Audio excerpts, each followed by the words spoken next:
Go ahead. Hello, everyone, and welcome to the Coalition. We're going to just call this MovieCast at this point. We will be breaking down the Doctor Strange and the Multiverse of Madness trailer. This is our reaction. We're going to also break down what does this mean for WandaVision and with the situation with Loki. We are not in no shape or form discussing Spider-Man No Way Home. We're going to pretend that movie does not exist because for Americans, right now in the U.S., including Gary, not Gary, I called you Gary, Yeah. including Richard Bailey Jr., it doesn't exist yet. So I would like to first welcome Mr. Richard Bailey Jr. Thank you for joining. Yes. Thank you for having me, Dana, and good evening, ladies and gentlemen. All right, thank you. So we're going to just dive in right away. Those in the UK and where else in Europe, I don't know where UK is, has already seen this already. My deepest apologies to those in Norway. Y'all just woke up to the news that you're not getting the Spider-Man No Way Home until January. So my Oh, whoa, apologies. whoa, wow. Lo siento to you. But let's just dive right into this trailer. This trailer was something of wonderfulness. And let me explain, like people were legit screaming when this happened. This, I feel, could be a reflection of the MCU going into a much darker territory. How do you feel about that, Mr. Richard? Yeah. I know that this is one of those Marvel movies that initially was supposed to be a horror movie, and I believe they Mm-hmm. had a different director attached to the project, and he left because of the creative differences Yes. he had with Marvel. So, Mhm. uh, yeah, I mean, based on what I saw of the trailer, um, it does look like it is darker to an extent. But I'm going to let you describe to me more about your thoughts before I give my full impressions of this trailer. Okay. Well, following the events of Loki, we know that right now the MCU is just a hot mess. The multiverse is it's broken. We know that from the end of Loki. King is coming. We know that's evolving, and we do know what King here. We're getting different versions of people, places, and things, and specifically involving the multiverse of madness. We're going to get a different side of Benedict Cumberbatch's Sorcerer Supreme or Hmm. Doctor Strange. In the trailer, we see that Benedict is approaching Scarlet Witch after the events of WandaVision. And we know that she thinks Doctor Strange is there to be really upset about the events that happened in WandaVision and that whole town that she put under the spell. And we find out that he doesn't really care about that. He is fully aware of what happened, but he does not care because what is coming for this universe and the multiverse in general is way more darker and evil than, putting people under a spell because you lost the love of your life. Hmm. And instead, he approaches her, asking her, can you please help me to protect the multiverse? There we get a number of really amazing shots of gargantuous one-eyed sea monsters. And we see that there's a throwing of a bus in a New York City street. So how New York City is able to recuperate after all these different situations with the Avengers is just, what is their budget? So we also see that Chiwetel Ejiofor has returned as Baron Mardo. Was it Mardo? Who Yeah. we do know from Doctor Strange 1, and he was teased as the villain in Doctor Strange 2. He is back, and we hear him saying, I am sorry, Stephen. I hope you understand the greatest threat to our universe is you. And that's when everyone is aghast because they're like, what do you mean by that?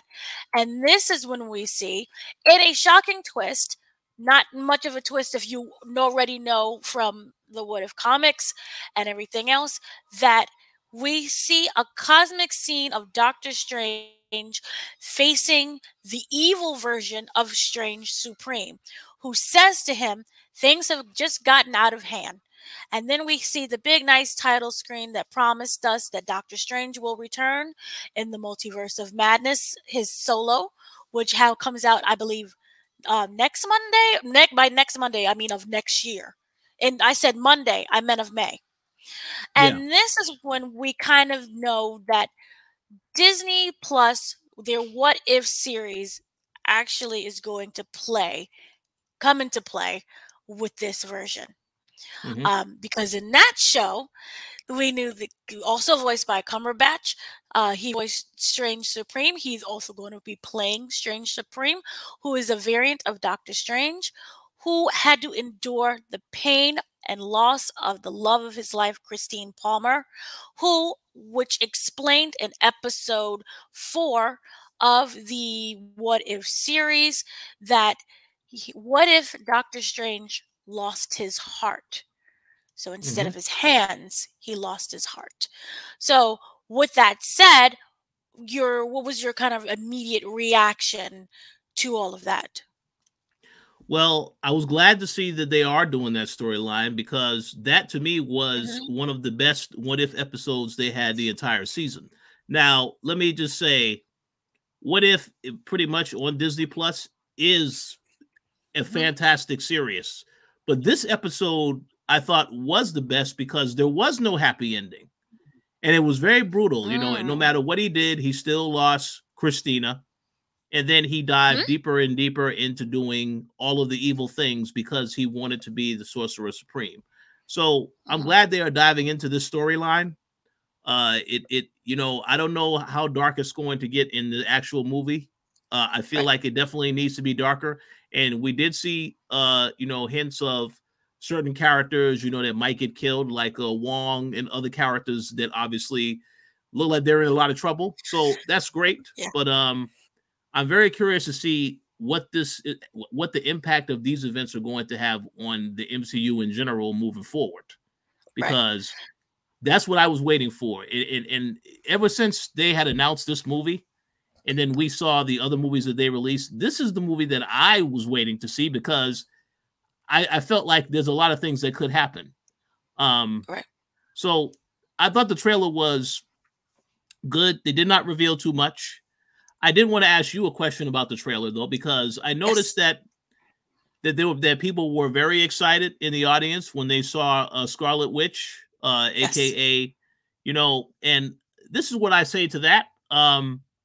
That's cool, but we already knew she was going to be in this movie, so I didn't understand the excitement. You know, yes, they announced it. We knew that she was going to be a part of this movie. You know, obviously, to what extent, that is what would have to be explained. In the trailer, clarified that by saying that this is not about WandaVision. This is about now he needs her help for whatever else is coming. So, very good. Here's the thing, though. We don't know how it's going to play out. And I think a lot of the sadness is we could get a Wanda versus Doctor Strange versus Sorcerer Supreme. Because remember, we see Wanda first before we see Sorcerer Supreme. So we didn't know that it was a what if version. We thought that it could have been like he's coming back to discipline Wanda in what she did, and it could be Doctor Strange versus Wanda. Yep. So there was just a lot of excitement mixed with what is going on. This looks really dark. We're happy. And also, this is a film that is directed by Sam Raimi. Yes. And we all know, yay. That's the reason for people to be excited. I believe a couple of people on our panel that are going to be on our panel when we have our spoiler discussion for Spider-Man, they also said this is the movie they want to see because of that director. So, yeah, it looks great. So I'm looking forward to seeing more. But we have to also address the elephant in the room. Yes, this is a movie that was supposed to come out in March. It appears that there is another hero that is going to have a movie in March. So this is why Marvel said, hey, we need to move it to May. Oh, of course, it's production issues, you know, but come on now. This was supposed to come out the exact same day as that other movie of this other character that, you know, people are familiar with. He lives in Gotham City. So, yeah, we'll see. But I'm looking forward to it. It looks good. So I look forward to seeing what they do. It looks really good. And also, for those who don't know, this will feature Miss America. No, Miss America. So America Chavez. Um, Oh, okay. so those who don't know, she's a Young Avengers. So yay, more Oh, she Young is. Avengers. She is Marvel's first Latin American LGBTQ character. So much like the Disney Plus shows, this is going to have a character that's going to be a part of Young Avengers. That's what you're saying. Yeah, basically. Okay. Basically, yeah. Yeah, no, That's no, what's no. going It's good because they have to introduce people to these characters, set the framework. I right. know we're also going to get the Marvels movie next year, and they're going to also have the Miss Marvel's going to have her own show. Mm-hmm. Is that correct? Yeah. Yes. Okay. Miss Marvel is going to have her own show, and then there's a lot of other shows that they announced. So yeah, they're trying to keep up with everything. But one of the main other things that was really important is that we do know Marvel is setting up Secret Invasion. Mm-hmm. And this, because of her character, also is going to hopefully establish that and tie into that. But one of the other really important things about this, and we're going to have to go back to the What If series for just a second, was that Yeah. we do know that he's unable to save Christine. He dives deeper into his depression. He refuses to listen to anyone. And he refuses also to listen to the Ancient One and to Wong. And one of the things that's really interesting is that when Strange escapes the Ancient One, she uses the power of the Dark Dimension to split him into two alternate versions. Mm-hmm. So somewhere in there, we're going to get the two alternate versions, maybe two different at the same time. We could see Strange Regular and Sorcerer Supreme. So where he becomes, the evil version, and he ends up consuming everything and everyone. Because remember, he has to gain power. So remember in the first Doctor Strange, where everyone was so concerned about what was mortal, was it the Chiwetel Ejiofor's character, Mordor? I think it's Mordor. Modo. Nope, I'm butchering that. Baron. Baron. We're going to just call him Baron, and maybe not the character or the place from Lord of the Rings. So Baron, remember at the end, his whole goal was to kill all of the Sorcerer Supremes in order to absorb their power and to become the most powerful one. So what happens now when this happens is, which Sorcerer Supreme does he think he's going to kill? It becomes interesting. Well, I think when he made the comment about the threat, he's talking about the Sorcerer Supreme because he sees what Strange becomes. But again, these are variants, so I don't really know how they are going to really, portray that in the actual movie.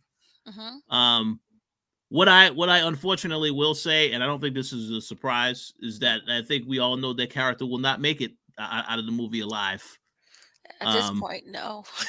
No, if it ends up becoming between both Doctor Strange and then you throw Wanda in there, it's somebody who definitely is not walking away from this.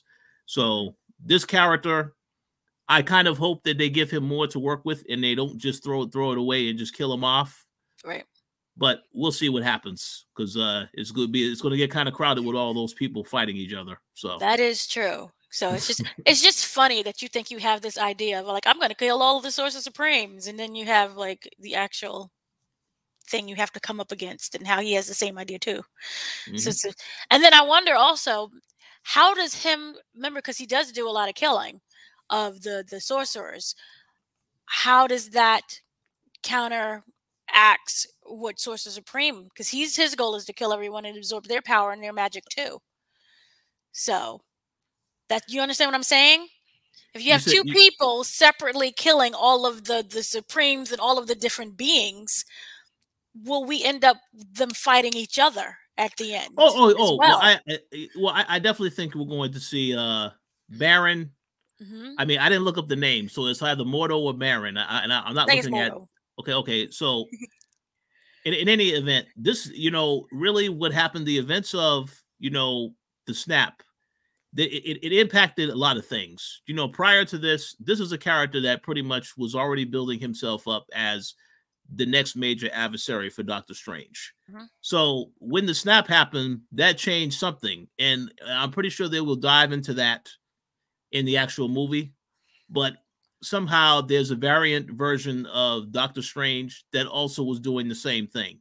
Right. So I definitely think we're going to see both of that character and the Doctor Strange face off against each other before we get to the actual real Doctor Strange. That's why I said I don't know if he's going to survive that fight. Right. He could join forces with that evil Doctor Strange and then try to turn on him towards the end, like we've seen in a lot of movies where some people have a temporary alliance and they turn on the other. We can see that. But for some reason, I have a bad feeling that his character will not make it out of this movie. Now, I would love to be proven wrong. Right. And hopefully Marvel sees this and then they say, you know what, that guy has a point. We're not going to do it. But come on now. They're not going to say anything about that. They probably already figured out what their plan is. But we'll see what happens. And also is really interesting. Wanda, what we know at the end of WandaVision, she hears her kids. She knows they're out there. How distracted, once we now know that the multiverse is open and is literally open, in the sense that we got Doctor Strange's running around and different variants from Kang and what's going to happen with Ant-Man, does that distract her from protecting our their universe, the main one? Because if you know your kids are also out there, what happens if your kids, by you trying to protect our universe, you won't let your kids in? So I wonder if that will come into play as well. That can cause that distraction. I believe that will come into play. I believe that's something that the enemy can use against Wanda to get her attention. And that's why I say I'm curious to see how they're going to execute this storyline. Because WandaVision, there was a lot of things that happened in that show for Wanda's character. We know that the children, that is a vulnerable part of her, as well as Vision. So if any of them were to show up or be teased that something dangerous is going to happen to them, if they actually do exist, that will obviously cause her to have some type of emotional response to that. So we'll see what happens. But yeah, I think you will definitely see those characters again. Obviously, I don't think it's going to be the same actors because they probably aged up because they were growing on the show. But we'll see them again. The question is whether or not you're going to see them being used in this movie to really bring out Wanda's full rage and trying to get involved in what's happening. Right. And another thing that I was wondering about is the role of the Watcher, because in the series, the Watcher just watches, and until he realizes, oh, shoot, you coming for me. Let me go do something. Will we see Jeffrey Wright's big old head in this? We need to get him. He needs to reprise the role of that character. Clearly, one of the best characters in the What If show.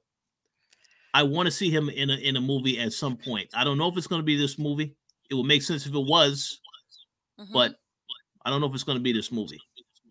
But yeah, hopefully we do see him at some point. Right. And also another thing, judging by the show that everyone has seen, it was only after there was a variant of Ultron who became aware of the realities to conquer Doctor Strange. He was recruited from the bubble universe that the Watcher created, and alongside him, and you had Peggy Carter's Captain Carter. Remember, everyone ended up forming the Guardians of the Multiverse. So I wonder how we might get that, or is that going to just be secret invasion? Well, here's what I will say. They absolutely cannot. And I mean, cannot do the exact same storyline that they did in What If, because there has to be some type of variation with what actually happens. Like in that same episode of What If, you did have the tease of Killmonger, who was the new Black Panther, was going to turn on the team as well. So that's why I said, oh yeah. But see, that's why I said we could easily see Marin team up with this version of Strange and try to turn on him, but then that's going to be it's going to be kind of similar to something we've already seen. So that's why I said I'm curious to see what the challenge is of how they're going to execute this to makes it different from what we've seen already. But again, if they want to play up the horror element, there's a lot of things that have to happen, a lot of supernatural things, and there's some characters that are just not going to going to make it through this film. So we'll see how they play it. But they have a lot of things to work with here. Would you want to see something as dark and depressing as the animated version? Because that was not a happy ending. Well, I would say yes. I mean, here's the thing. When it makes sense, it's necessary. One of the things that I really enjoyed about, Infinity War, the whole saga, you had a whole film about Thanos where they tried to make you understand the character a little bit better in his and all of his motives. And again, this is a bad guy. So for him to take out and actually win in that first movie, that was a big deal. A lot of people would say they didn't like that because they like other characters. But they made Thanos such a badass in that movie. It's hard for you not to want to see him win just to see how they come back and retaliate against him. So I kind of feel like in this movie here, because the What If episode was so dark, I kind of feel like in order for it to be a horror film, it cannot have a happy ending. Something has to happen that drastically changes the universe forever. This is what I'm thinking, because if it's just where all this stuff is happening that we're seeing in the trailer, and then at the very end, there's a resolution, and now there's nothing else, we can just all go about our life. I think that's going to be a little bit disappointing. There has to be something significant that happens after this movie because of all the stuff that's happening. But that's just my opinion. Very true. I like that opinion very much. So, any kind of final words on the trailer? Your reaction? What's to come? New characters? I would say right now it's hard to tell. I kind of feel like I've heard rumors about other people that are going to be in this movie that were not in that trailer.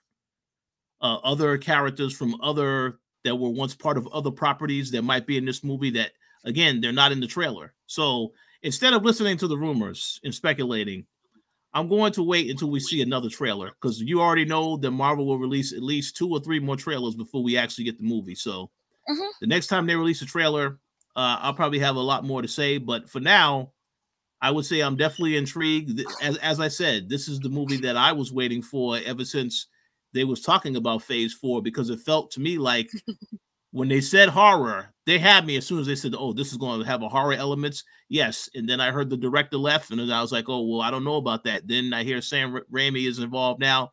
Now I'm interested again. So we'll see what happens. But yeah, I'm looking forward to it.